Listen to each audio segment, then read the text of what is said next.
Magandang balita para sa DSWD ang naging resulta ng survey ng SWS patungkol sa pagbaba ng hunger incidence sa bansa. Ayon sa DSWD, simbolo ito ng tumatalab ang mga programa ng administrasyon pagdating sa pagresolba sa problema sa kagutuman. Narito ang report. Lahat ng social weather stations na bumaba sa 20.3% ang bilang ng mga pamilyang Pilipino na nakaranas ng kagutuman mula Marso hanggang Hunyo. Mas mababa ito kumpara sa 23.2% na bahagdan ng mga pamilyang nakaranas na magutom at mawalan ng makakain noong Marso. 24% ng datos na ito ay mula sa Mindanao na may pinakamataas na hunger experience noong Hunyo, mas mataas kumpara noong Marso.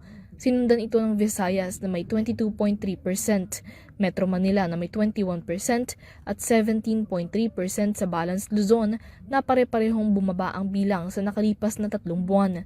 Sa kabuuan, 4.5% ang nakaranas ng severe hunger o ang madalas o palagi ang kawalan ng makakain.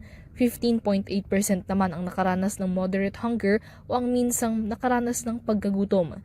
Kinilala naman ng Department of Social Welfare and Development ang resultang ito ng SWS survey na isinagawa mula June 20 hanggang June 29.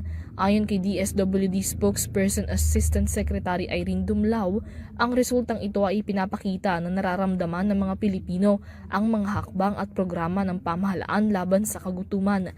Partikular na rito ang Walang Gutom Program at Walang Gutom Kitchen na gumugulong at nararamdaman na sa buong bansa. Sa hiwalay na SWS survey, lumalabas na bumaba rin ang food poverty sa mga Walang Gutom Program beneficiaries mula 79% noong Marso sa 77.6% nitong Hunyo. Ani Dumlao, patunay ito na malaking bagay para sa bawat Pilipino ang pagkakaroon ng regular na access sa masustansyang pagkain.